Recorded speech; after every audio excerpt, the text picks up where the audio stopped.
to battle landfill operators to protect drinking water in Will County. She voted against a 32% income tax hike in 2017 and supported measures to streamline government. She faces Matthew Hunt of Frankfurt, an insurance agent who is blasting Margot McDermott's record in a series of misleading mailers. Voters should toss those in the garbage. That's their words, not mine. Mine are worse. McDermott is one of the few legislators who repeatedly vote against unbalanced budget and higher taxes. Margot is endorsed. But Margot likes the other endorsement that came out 2 days ago from the ISRA, Richard Pearson. And to quote part of the paragraph, in an unprecedented time when lawful gun owners couldn't count on traditional allies in the General Assembly, Representative Margot had our back. That's why Margot McDermott has been endorsed by the ISRA PVF, Political Victory Fund.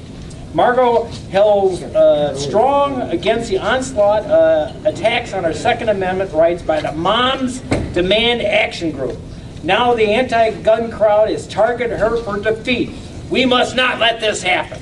And this letter went out to all the ISRA members in the 37th district, which composes parts of Frankfurt, Mokina, New Lenox, Tinley Park, a little bit of Orland, Lockport, and Homer Glen. If you live in those areas, I've got a few yard signs here. Tell your friends, vote for Margot. The Moms Against Guns and all that are actively trying to get Margot defeated. She's doing quite well with these negative mailers. They've been, the Illinois House Republican Organization has been doing some polling, and Margot's actually gained in the time that these negative mailers went out. The people don't like them, and it's backfiring. And the Tribune jumped on it and said they belong in the garbage. Any questions? Does anybody still read the Tribune? That's a liberal paper. They're endorsing Margot.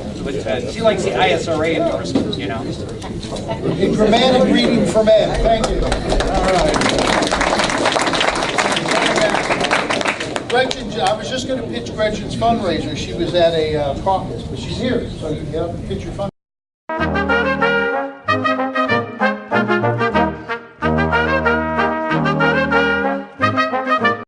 Yes, I was at my job, but I got here as quick as I could. I am having one last fundraiser on Monday, October 29th at Habanero Restaurant in Plainfield. It's right on Route 59, very close to the Catholic Church, if you're familiar with that. So, yeah, one more fundraiser, and just make sure that you vote. Make sure that you take somebody. Make sure somebody else votes, because that's really the most important thing, is getting out the vote this time.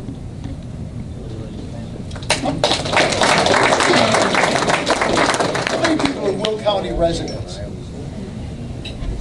I don't know if you know this or not. I'd love to tout this. When did the Republicans take over the Will County Board? 2014. 2014. In 2014, the Republicans took over the county board.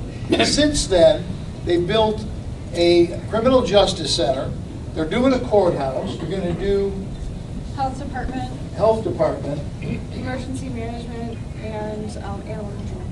Emergency management, animal control, health department, a security center, and a courthouse, and they've lowered taxes every year. That's why you have to turn out and vote. Yeah.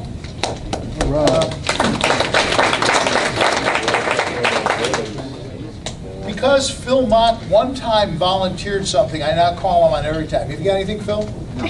Okay. See, that's what happens when you volunteer.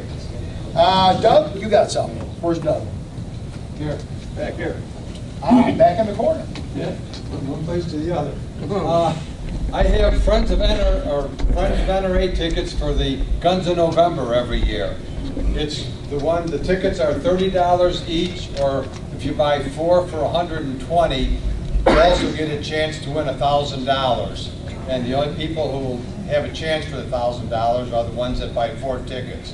If 4 of you want to get together and buy tickets, then you can put one name on the ticket to win the $1,000, and you can split it that way. The Guns in November, every year we have several people that win guns on it. I think it's the best raffle that, the odds are the best of any gun raffle ever. So I've got the tickets here tonight, so anybody wants them after the thing's over, let me know and we'll get it. But many of us have won guns here. So. Oh yeah, what it is, basically for the people who don't know, every ticket has 4 numbers on it that are the Illinois lottery. And at noon and in the evening, the number that's drawn, if you have that number, you win a gun. So it's technically possible you could win 2 guns in one day. A few years ago, one of the girls that won a gun, she won a gun like on November 3rd, and then again another gun on like the 17th. So she actually won 2 guns.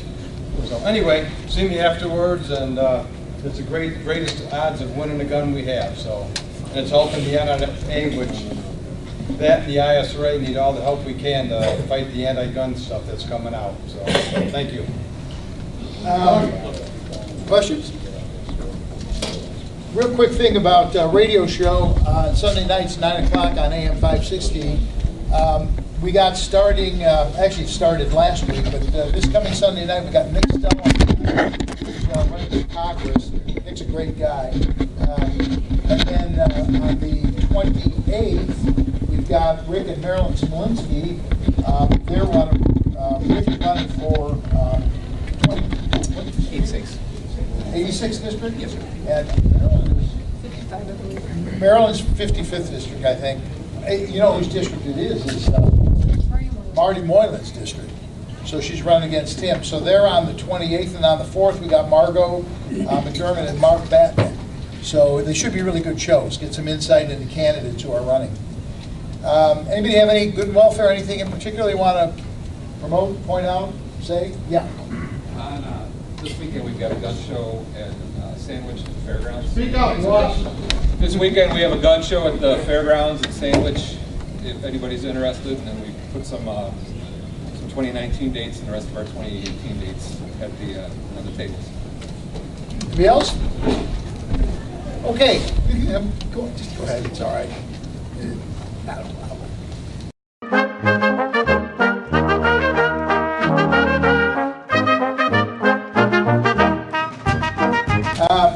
So our speaker tonight is Rick Laib, who was in the Army Reserves. He's a Will County deputy for 22 years. He's a sergeant.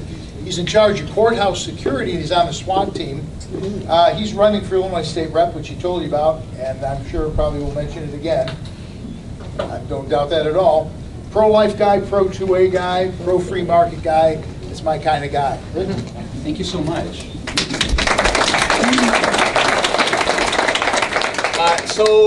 David's right. I will mention again that I'm running for the 86th district. I'll start with that. I will end with that, and I will pepper my time all the way through mentioning that again and again.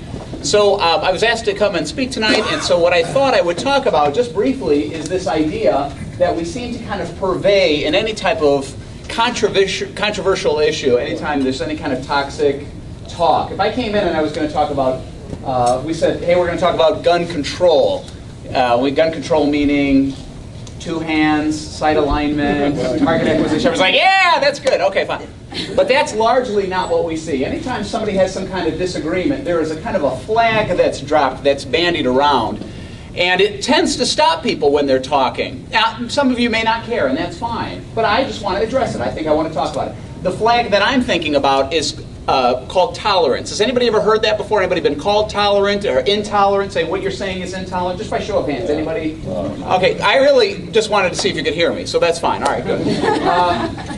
So typically what we'll say, the conversation may go a little something like this. We'll say, you know, the Second Amendment is nice. It allows me or it guarantees me the right to bear arms. And the response is, well, not really. And then you say, right, yeah, wait, what? That's exactly what it is. Are there other words to that? I mean, that's exactly what it says, right? It says the right to bear. If that's for me, if it's Mom, I can't talk. Okay, good. But I did wear a hat because it's cold outside. All right. So the Second Amendment says you can right to bear arms, and so somebody says, well, that's not really what it says, and you say that's exactly what it says. And then what is the dead stopper? What do they bandy about? They say you're being What about the children? Yeah, you're being intolerant. Isn't that what people will say? You're being intolerant. Have you guys heard this view, this intolerance business? This is what we'll see in the paper, your intolerant view, and that's what I want to kind of negotiate around. It's not a super lengthy amendment. It's not something that we can trip through. Like if you literally took the Bill of Rights as a family and lined them all up tallest to shortest like you had to do when you were growing up, Second Amendment would be like all the way to one end, right? You'd have 4 and 7 to one side. Second Amendment, there's not many words in it. It's very precise, and that's exactly what... But people kind of want to drop this, oh, you're being intolerant, and then you don't know where to go from that. Maybe it's another topic. We hear this all the time. People want to kind of throw it around in our culture, you're being intolerant, and people don't know where to go from that. We see it if we're deciding on how we should spend our money. How should we treat the homeless? What about lifestyle changes? What about how we should live our life? If it's not in agreement, you're being intolerant. All right? So let's talk about being intolerant. What does that actually mean? And how would you get around that? If you're saying, well, I don't really care. I know what I think and I don't really care about that. I'm with you. I just think that there is some benefit to bringing some converts over on our side. Free the people up, I say. Free them. Free them from the chains that they're in. Let them come join the side. So we want to kind of get some words on the table. So that's why I think it's an attractive topic. So let's talk about what intolerance is. We'll talk about what tolerance is. And we'll kind of fish our way out of that pool here. Let's see how we can get out of that. To talk about tolerance, that's actually part 2. Let's talk about part 1 first. Part 1 is identifying something that's true. Part 1 is identifying something that's true. You have to be able to know if something is true to know if something is intolerant. That makes everybody catching that. Can you identify something that is true, a true claim? So here's my little example. I'm going to make a statement, I'm going to make a claim, and then I'm going to ask you 2 questions. These can be rhetoric questions. I'm not trying to trick anybody. Tricks will be for later. Here's I'm going to make a claim, and then I'm going to ask you 2 questions. Here's my claim. Everybody ready? The pen is on the table. Everybody catch that? Just nod your heads. Good. The pen is on the table. That's my claim. Here's my 2 questions. Number 1, is that statement true? I presume most of you know the answer. Some of you are confident in your answer. Others of you are not confident only because you think it's so easy. You're thinking, well, this is too easy of a question. But the answer is, say it together. Yes. Yes, it is. It is. The pen is on the table. So here is the second part, and I think this is where this is where things start to turn. This is where the hammer on the revolver starts to fall for people. The pen is on the table. We know that statement's true. What is it that makes that statement true? Why is that statement true? That statement is either true or it's false. So what is it about that statement that makes that true? The pen is on the table. Well, the pen is on the table because I can see it's on the table. But that's not what makes it true, right, friends? You could close your eyes and that statement is still true. Even if you can't see the pen from where you're at, that statement is still true. There are people on the other side of this wall that don't even know what we're doing, and that statement is still true. Is everybody tracking with me? So it's not because you can see it. So abandon that right away. Well, that statement is true because I heard him place the pen on the table. Oh, so you're going to employ another one of your senses. Okay, yeah. No, that's not it either. It's not because you can see it. It's not because you can hear it. It's not because I told you that, because I could be lying. I could be wrong. There is only one way to answer that question, and we could go through a battery of different ways of why this statement is true, but you have to be able to know for yourself. I mean, it is true. You told me. So what is it about that statement that makes it true? The pen is on the table is true for only one reason. There is only one reason. The pen is on the table is true because the pen is actually on the table. That's it. That's what makes that statement true. The pen is on the table because it's true because the pen is on the table. It's called the correspondence view of truth. That is to say, it corresponds with the way the world actually is. The statement, today is Wednesday, is true because today actually is Wednesday. You didn't have to look it up. You didn't have to go to a calendar. It is actually Wednesday. You could go sleep too long or you could sleep too little. You could think it's Thursday and you would be wrong. Today's Wednesday because it actually is Wednesday. Abraham Lincoln is the 16th president because Abraham Lincoln actually is the 16th president. And the pen is on the table is actually a true claim because the pen is actually on the table. So far, so good, right? So if you have to get through tolerance, you have to be able to identify what's true first. And that's the only really way to do it. It's not any harder than that, friends.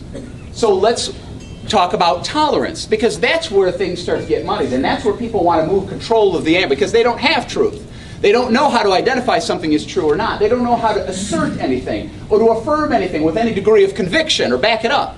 So they want to kind of move things to their side of the table. Instead of kind of working through an answer, they just say, hey, you're being intolerant, and then nobody knows what to do from there. A judge once told me, if you have to use a gavel, I asked him, when do you use a gavel? What's the proper way to use a gavel in a courtroom? And he said, they tell you in judge school, if you have to use the gavel, you've already lost control of the room. So that's what I think. If somebody says to you, you're being intolerant, they've already lost control of the argument. You're well on your way to success, so good luck to you, friends. You're already there. What does it mean to be then intolerant? Well, I identified myself to a couple people tonight. I said, my name is Rick. I introduced myself as Rick. Dave introduced me as Rick. But here's the dirty little secret. Is everybody ready? Actually, I don't know if I want this on tape. I'll go for it. Here it is. My name's not actually Rick. I told people my name is Rick. I have cards with my name on Rick. It says Rick. As a matter of fact, when you're going to vote for the 86th District State Representative, the option will say Rick. That's not my name. Everybody ready? Here's my name. It's Richard. I got you all. Richard is my hospital name. What is Rick then? It's a nickname, right? There's several derivations. Is there any Bills in this room? It's probably not his name. It's probably William. Any Mikes in this room? Probably not his name. It's Michael, Stephanie. We could go on and on. So when somebody's saying, well, what are you actually saying? Well, we understand that to be nicknames are kind of, there's a couple for Richard, right? Dick, Richie, Ricky, Ricktastic, Richard the Great, Richard the King. There's lots of options. I have 4 brothers. When we were younger, if we all stayed together, if somebody said, hey, look, there's Davy. Well, I knew they weren't talking to me, but I wouldn't look around. I went, wait, who are you talking to? You kind of knew that they were talking to this group of lives right there. Anybody had lots of siblings? Anybody have that kind of, no, that's me, you're talking about my sibling? All right, let's do this. Let's talk about my last name. My last name, correctly spelled, is Laib.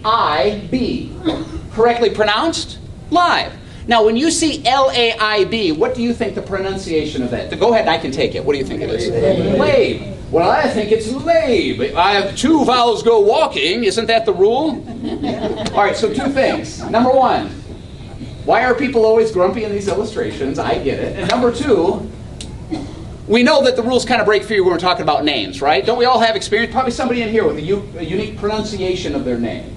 I thought it was Smith. Okay, well, fine, whatever. However you say your name, that's how we pronounce it. But the correct pronunciation of my name is Laib. It's German. There you go. You're welcome. You don't have to look it up. Now, when somebody says to me, hey, look, it's Rick Laib, do you think I'd look around? Would that be appropriate? Who, me? I mean, I know my name. I know it's a tricky name to say. Or if I introduce myself as Rick Laib, and I get a piece of mail that says Rick Libe, do you think I look at this and say, who is this dashing? I hope he's not my height. There will be no way to tell us apart. Who is this Rick Laib? I know it's for me. We know this. We have kind of a room for error, don't we?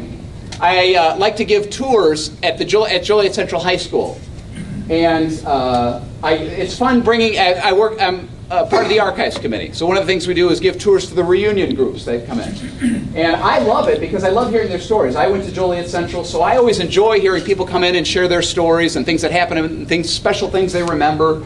And we were in the cafeteria, or what was the cafeteria, and this man says to me, we had a lot of fun here, but he says, I remember October 1963, we were all up here, and we had just gotten the news that we just heard, I don't know if it just happened, but President Kennedy was assassinated, and it was amazing. I'll never forget that. Now, what's the problem with that testimony that he was sharing? Unless he was seeing the truth, or unless he was a mind reader, or he was able to predict something that was happening. It wasn't in October, right? When was it? November. That was pretty good if he just guessed by 30 days. But he said October. Well, I knew what he meant. The punch of the story was that he remembers where he was at, he remembers high school, maybe he was kind of doing one of those things, you know how you tell the story and you're talking through it as you're remembering what's happening? And that's all he was doing, I'll bet. I'll bet he was just kind of working through that story in his head, and he said October, and he had a full day, and maybe too much to eat, I don't know. But he said October. Well, I knew what he meant, and that's largely when we're being polite. We know what they mean. That's all tolerance is. Tolerance is then accepting of something that's closely related to the truth. Do you see that distinction, friends? That's all tolerance is. I am accepting of error. I am identifying that you're wrong, and I am going along with it. That's all tolerance is. It is something that is closely related to the truth. That's the money statement for those of you taking notes. Those of you walking away, that's your price of admission right there. All right? Tolerance is nothing more than accepting of something that's closely related to the truth. When somebody mispronounces my name, when somebody's off by a month. Now, are there times where we want to be tolerant? Yeah, like I said, there's certain social conventions where we want to be polite, and that's accepting. When are we intolerant? Well, it seems to be bad in our culture right now. You're being intolerant when we're disagreement. But there's lots of times where we're all intolerant, right? When I walk into Chase Bank and I say, what's my total? What's my balance? And they say, it's about, stop right there, right? I only want to hear numbers. I don't want to hear it's about, or we rounded it up, or we rounded it down, or I don't want approximations. If I'm saying a balance, I want to know preciseness, right? Truth is very exclusive. I want it to correspond to the way the world actually is. I want to know what my actual bank account is. That's why math and science people really like math and science. You guys get that? It's not like the English classes or the photography classes where there's style and development and mood and things like that. Math and science people like math and science people because there's only one answer for those problems. 2 blank plus 2 blank is 4 blank. You can do it. You fill in all that you want. 2 apples, 4 apples and 4 apples. You can say 2 pencils and 2 pencils, 2 presidents. It doesn't matter. That's why math and science people really like math and science. They like that exactness. They like that you don't have to work around it. It's just, there's one answer. The debate that we're having in our schools now is how to arrive at those answers, but it's still the answers. Nobody questions that. That's the preciseness. So when people say, oh, you're not being tolerant, what do they really mean to say? What they're meaning to say is, you're not accepting of my view. That's what that means, isn't that? Isn't that what we see? The Second Amendment guarantees the right to bear arms. Well, not really. Oh, well, wait a second. You have a different view on that then. Well, I'm not accepting of that, so I must be intolerant. That's usually the course that it takes. And that's why people get into a huff, because they want to be right. And then they say to you what? Well, you always think you're right. Am I by myself in this? Is that just I want to be? No? Okay, good. All right. I like what Greg Kokel says. He says, well, I do always think I'm right. Don't you always think you're right? Has anybody ever intentionally thought they were wrong about something? Is that what we do? And you were wrong, right? Yep. So look, if I am actually wrong about something, I still think I'm right. And then if you correct me, I actually think I'm right about being wrong, right? I mean, isn't that, nobody intentionally goes out to advance something that is incorrect. We always think we're right, even if we actually are wrong. But nobody is working through this. That's no error. That's no judgment. That's what's the problem. People saying, oh, a different view. It seems to me that if we were accepting of all views, that's the dominant position, right? That's really where people are getting intolerant. Was it intolerant when they had the shootings in February and everybody said, we need to take the NRA show. What's the NRA program? The NRA TV. Take it off Amazon. Well, that doesn't seem to be very tolerant. Is that tolerant? It's a different view? That's not tolerance. So it seems to me that this business about intolerance only has kind of a certain way about it. It's only got a one lane. It's like Scott Street, one way, right? It's got a one track to it here. So that's why I think we kind of get tripped up at it. And that's why I don't want you to be tripped up. I want you to kind of have that confidence. So the confidence there comes, number one, from knowing the definitions. And there's 3 parts then. You know how to identify statements that are true. You know what the actual definition of tolerance is. And then part 3 is just simply how your way out of it. And that's making distinctions. You're doing that, or something you're doing right now. You do it all the time. Nobody even thinks about it. You're so good at it. But that's what you're trained to do. If you can see me right now, you are actually making a distinction, right? You can see a man in front of a wall talking. You can hear all kinds of voices tonight, but if you've identified mine as different from somebody else, you're making a distinction. We do that all the time. We do that better as we get older. The smarter you get, the more you read, you get better at making distinctions. Kids, we don't encourage them to make their own distinctions. We make distinctions for them, right? If you're talking about gun safety to a child, and you tell them, if you ever find a gun, what do you tell them to do, right? Pick it up, make sure it's unloaded. What? Nobody does that. What do you say? Leave it alone and find an adult, right? Don't touch it, because I don't want them to figure that out.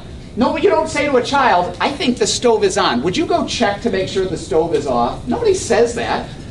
Because the damage is too great. The loss could be, there's too much at stake there. So we don't trust kids to make distinctions.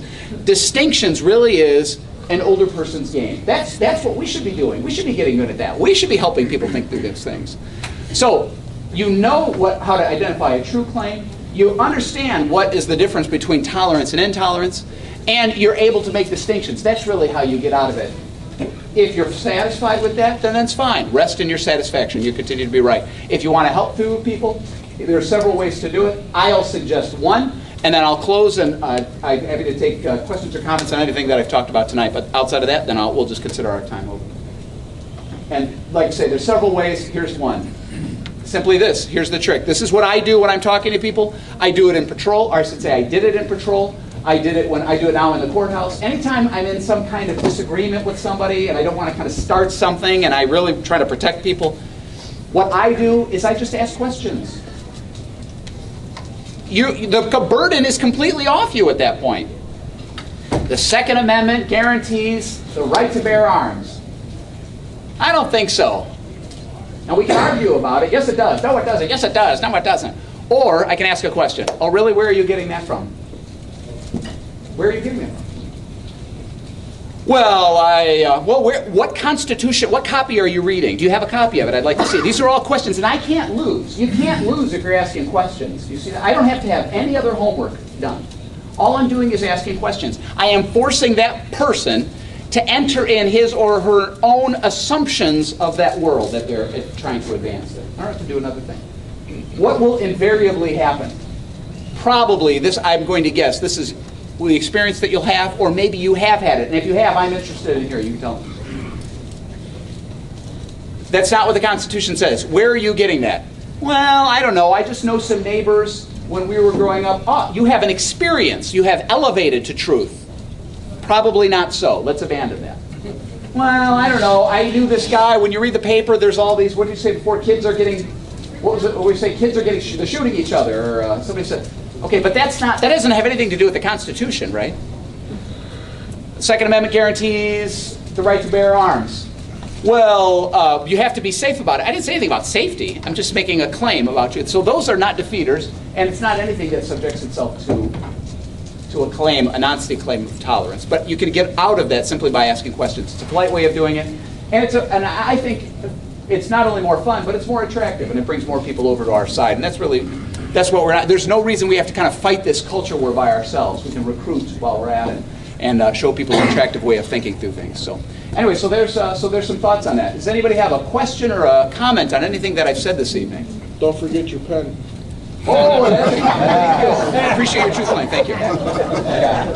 Hey, Terry. Got a question over there. Off the topic, real quick. Real quick. Off the topic, real quick. I was told that nobody got shot last night. Okay, so thank you for bringing that up. So not one, two deputies were shot last night. Joliet Police Department had a warrant service that they were executing last night in Joliet, but two deputies were shot. Both of them were treated, and both of them are home. So everybody is fine.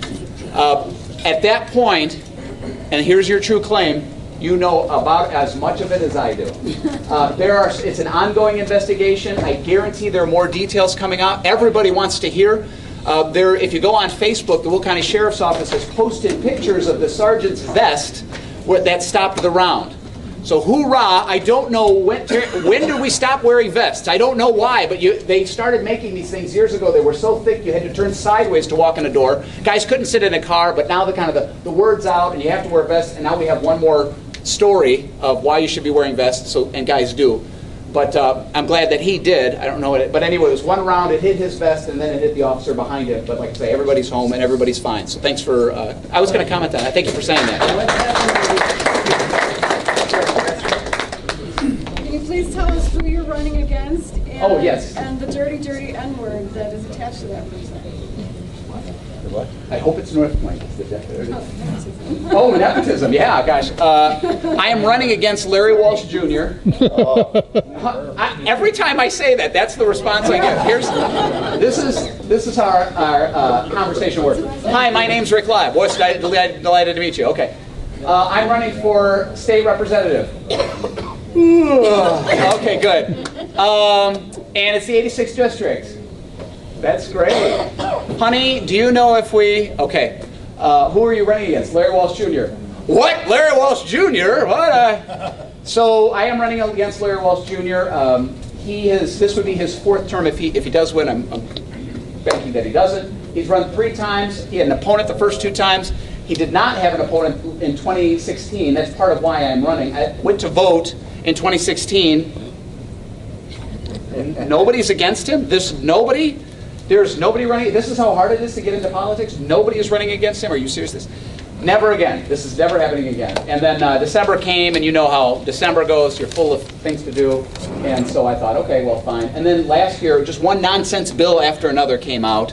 And so I thought, well, so I'm going to run. So that's why I'm running. So some parts of his term, he's been gifted. I don't know, some parts, and maybe I'm being generous, I don't know. You'll let me know, I guess. But that's the dirty N-word, is nepotism here. So that's what he does. He follows his family line. I don't know what else to say about him. He does not represent me well. That's why I'm running. So if you're in the 86th district, I hope, unless you think, if your taxes are too low, that's fine. Are your taxes too low? I don't. No, not at all. Oh, well, okay. Well, let's shake things up, man. Yes. You might want to enjoy the mispronunciation of your last name. Just coin a phrase, honest Laib. Honest Laib. Oh, that's good. Who's writing this down? Honest Laib. It's good. This guy. Yes, sir.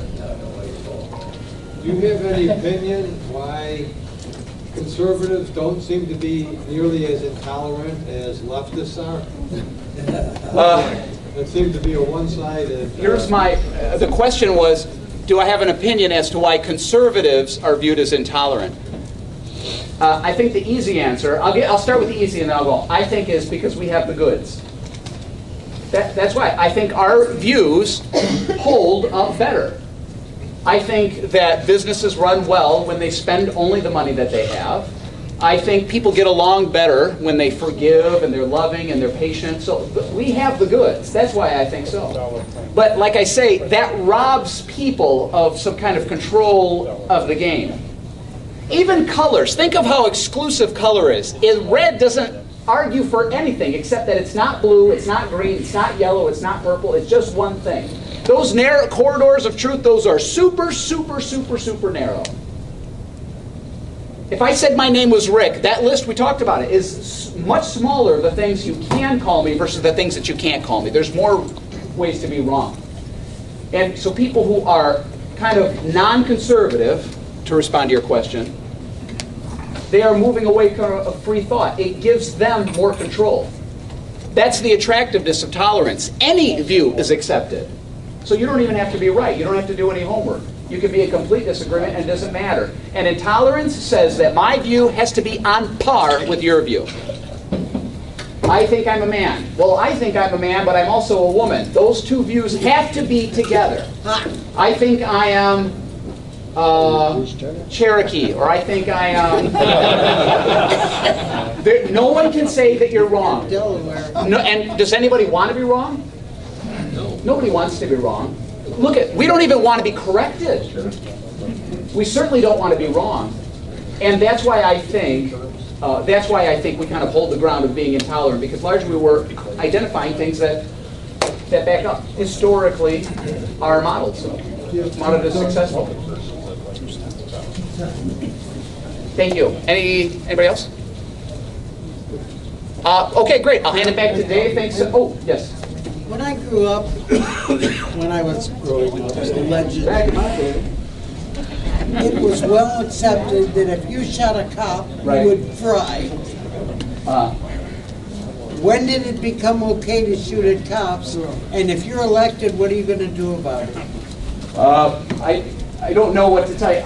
People have asked me, let me start with the second part first. People are asking me what I'm going to do if elected. And the only answer that I feel best to give is represent you differently than you're being represented now. I think that it's a trap for people who are running for office to start making these kinds of promises. I have no background in politics. I can talk to you all kinds of stories. I can talk to you about being the police. I can talk to you about good training. I can talk to you about tactics. I can talk to you about thinking. But I don't have a background in politics.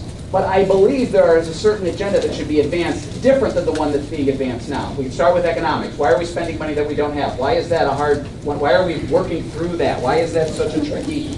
Why is that stumping people? I don't understand. Why is that so hard? So that would be something. Are there rules? Are there laws that can be enacted to make it tougher? I think people are still going to break the laws, but there's different things that can be done. We're not training people well. We're not loving people well. Look at all of these kinds of problems of hatred. I think largely can be taken care of if you take the chains off the churches. That's just my view. Anytime we see a problem and the church rises to it, we want to put restrictions on the churches. I don't know why. They're doing all of their work for free. It doesn't cost them anything. They want to pray for people. You can't stand too close. Okay. They want to help people. Okay, but you got to fill forms out. We want to help people get adopted, work through the adoption program. Okay, but you got to. Why are we putting restrictions on people? So I think a lot of these problems, not all of the problems, and I'm certainly not being dismissive of shootings at all, but I'm just trying to generally answer your question, or respond to your question. So I hope that's satisfactory. Friends, thanks again for your time tonight. Hope you enjoyed it, and Dave, I'll give it back to you. Thank you.